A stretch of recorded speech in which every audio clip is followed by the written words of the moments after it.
ലോകകപ്പ് ഫുട്ബോളിൽ ജേതാക്കളാകുന്ന ടീമിന് ലഭിക്കുന്ന ഏറ്റവും വലിയ സമ്മാനം ആരെയും മോഹിപ്പിക്കുന്ന ആ സ്വർണ്ണക്കപ്പാണ്. എന്നാൽ അത് മാത്രമല്ല, സ്വപ്നതുല്യമായ ഭീമൻ സമ്മാനത്തുകയും കൂടിയാണ് ആദ്യ 4 സ്ഥാനങ്ങളിലെത്തുന്നവരെയും കാത്തിരിക്കുന്നത്. ടൂർണമെന്റിൽ പങ്കെടുക്കുന്ന ഓരോ ടീമിനും എത്ര വീതം സമ്മാനത്തുക ലഭിക്കുമെന്ന് നോക്കാം.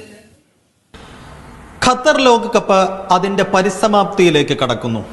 32 ടീമുകൾ 4 ചുരുങ്ങിയിരിക്കുന്നു. ഇനി അത് 2 ആകും, പിന്നെ 1 ആകും. ആ 1-ാമന് ലഭിക്കുന്ന സമ്മാനത്തുക എത്രയാണെന്ന് കേട്ടാൽ നിങ്ങൾ ശരിക്കും ഞെട്ടും. ഇനി ഫൈനലിലേക്കുള്ള വഴികളിൽ കാലിടറി വീണവരുടെ ആരാധകരും നിരാശപ്പെടേണ്ടതില്ല. അവർക്കും നല്ലൊരു തുക ഫിഫ സമ്മാനമായി നൽകുന്നുണ്ട്. വിശദമായി തന്നെ നോക്കാം.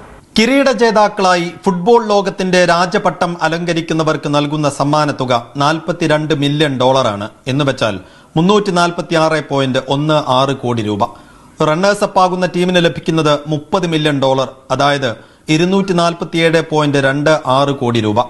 3-ാം സ്ഥാനത്തെത്തുന്നവർക്കുള്ള സമ്മാനത്തുക $27 മില്യൺ, അതായത് 222.53 കോടി രൂപ. 4-ാം സ്ഥാനക്കാർക്കുമുണ്ട് നല്ലൊരു തുക, $25 മില്യൺ, അതായത് 206.05 കോടി രൂപ. തീർന്നില്ല. 5 മുതൽ 8 വരെയുള്ള സ്ഥാനക്കാർക്ക്, അതായത് ക്വാർട്ടറിലെത്തുന്നവർക്ക് $17 മില്യൺ, അഥവാ 140.11 കോടി രൂപ വീതം ലഭിക്കും. പ്രീ ക്വാർട്ടറിലെത്തുന്ന ടീമുകൾക്ക് $13 മില്യൺ, അഥവാ 107.14 കോടി രൂപ വീതവും. ഇനി ഗ്രൂപ്പ് ഘട്ടത്തിൽ കളിച്ച ബാക്കിയുള്ള 16 ടീമുകൾ, അവർക്കുമുണ്ട് നല്ലൊരു തുക, $9 മില്യൺ, അഥവാ 74.17 കോടി രൂപ വീതം ഈ ടീമുകൾക്കും ലഭിക്കും. കൂട്ടിച്ചേർക്കാനുള്ള കാര്യം, മുഴുവൻ ടീമുകൾക്കും ലോകകപ്പിന്റെ കിക്ക് ഓഫിന് മുമ്പേ തന്നെ $1.5 മില്യൺ വീതം ഫിഫ നൽകി കഴിഞ്ഞു. ബാക്കിയുള്ള തുക അവരുടെ മത്സരങ്ങൾ കഴിയുമ്പോഴാണ് നൽകുക.